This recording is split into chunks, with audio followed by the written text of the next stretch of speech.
Samajwadi party के राष्ट्रीय अध्यक्ष अखिलेश यादव ने सोमवार को प्रेस कॉन्फ्रेंस कर प्रदेश की योगी सरकार पर बड़ा हमला बोला। उन्होंने कहा, भाजपा की सरकार पिछड़ा, दलित और अल्पसंख्यक समाज को योजनाबद्ध तरीके से निशाना बना रही। उन्होंने बुलंदशहर में सपा सांसद रामजी लाल सुमन पर हुए हमले को लोकतंत्र की आवाज को कुचलने की साजिश बताया। अखिलेश यादव ने कहा, सरकार ने ऐसे लोगों को खुली छूट दे रखी है जिनके सजातीय लोग सत्ता में बैठे। डीजीपी और मुख्यमंत्री एक जैसे हैं। यूपी में कानून व्यवस्था पूरी तरीके से चरमरा चुकी है। सपा प्रमुख ने इलाहाबाद, वाराणसी, रामपुर और आजमगढ़ की घटनाओं का जिक्र करते हुए कहा, इन जिलों में दलितों और पिछड़ों को सिर्फ इसलिए मारा गया क्योंकि उन्होंने अपनी आवाज उठाई या जय भीम का नारा लगाया।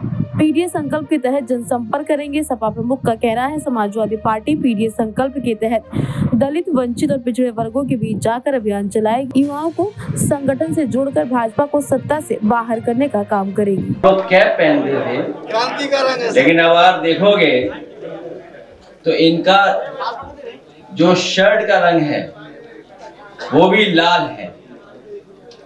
हालांकि कई संगठनों पर डंडा भी है। हम किसी को डंडा नहीं देना चाहते, क्योंकि हम लोकतंत्र पर, कानून पर और इस देश के संविधान पर भरोसा करते हैं। आज जो हम लोगों की बैठक हुई है, युवाओं से जुड़े मामलों पर और युवाओं के सामने जो परिस्थितियां हैं और राजनीतिक जो संगठन के माध्यम से हम लोगों को काम करना है, उसको लेकर के बहुत सारे हमारे लोहिया वाहिनी के साथियों ने सुझाव दिए हैं। यहां पर जो बात हुई है वो यही फैसला लिया है कि बेरोजगारी को लेकर के, घटती नौकरियों को लेकर के, योग्यता अनुरूप काम की कमी होना या कम वेतन पर नौकरी मिलना, युवतियों के लिए असुरक्षित वातावरण जो पैदा हो गया है सरकार में, और जिस तरीके से भारतीय जनता पार्टी ने राजनीतिक हस्तक्षेप बढ़ाया है शिक्षा के क्षेत्र में, अधिक फीस महंगी हो गई है, शिक्षा का लगातार निजीकरण होता जा रहा है, या शिक्षा में वो व्यवस्था लागू हो रही है जो गरीब गांव में रहने वाले लोग हैं या मध्यम वर्ग के लोग हैं, उनसे शिक्षा दूर होती चली जा रही है।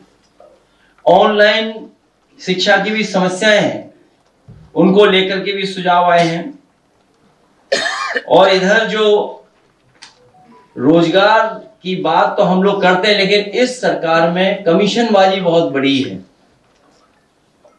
भ्रष्टाचार की भी सीमाएं, ये सरकार के अधिकारी मिलकर के सब सीमाएं तोड़ चुके हैं। इसी तरह मुद्रा वाली योजना को हम लोग बार बार कहते हैं और कई बार कहा कि 33 लाख करोड़ रुपए बांटे गए हैं और 52 करोड़ लोगों को पैसा मिला है, और ये सरकार मानती थी कि एक व्यक्ति को कम से कम रोजगार इससे मिलेगा। तो अगर ये बात हम सरकार की स्वीकार कर लें तो एक भी नौजवान बेरोजगार नहीं बचना चाहिए, हर एक के पास रोजगार होना चाहिए। मैंने डेटा दिया था आपको, जिस तरह अधिकारियों की पोस्टिंग है, ये भी है गोरखपुर, अमेठी, कुशीनगर की है। ये डेटा देख लीजिए आप, वो आप समझ गए होंगे कौन ज्यादा है कौन कम है, बताने की जरूरत नहीं है। अभी मैं कुशीनगर होकर के आया था, जो मुझे जानकारी मिली है वहां से, आईपीएस ईपीएस अधिकारी कुशीनगर जिले में पीडीए समाज का केवल एक है। कुशीनगर जिले में पीपीएस और आईपीएस अधिकारी केवल एक है, एक, आप समझ लीजिए। और फिर जो घटनाएं आप बता रहे हैं,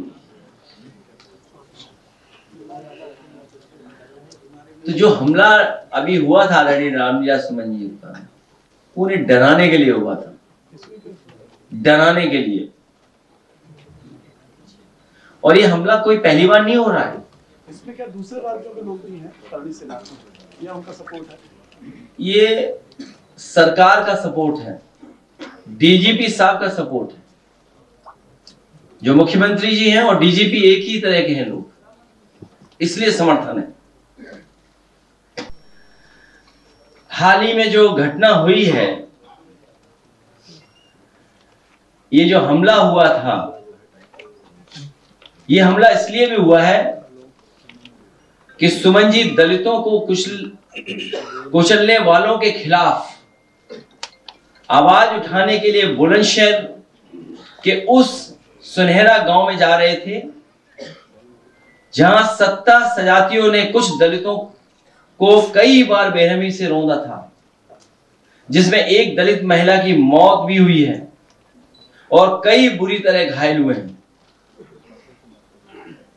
उत्तर प्रदेश में जो माहौल बना है, उत्तर प्रदेश में थार और बुलडोजर को जानबूझ करके भाजपाई दबंगई और भय का प्रतीक बनाया जा रहा है। ये जो थार और ये बुलडोजर सरकार जानबूझ करके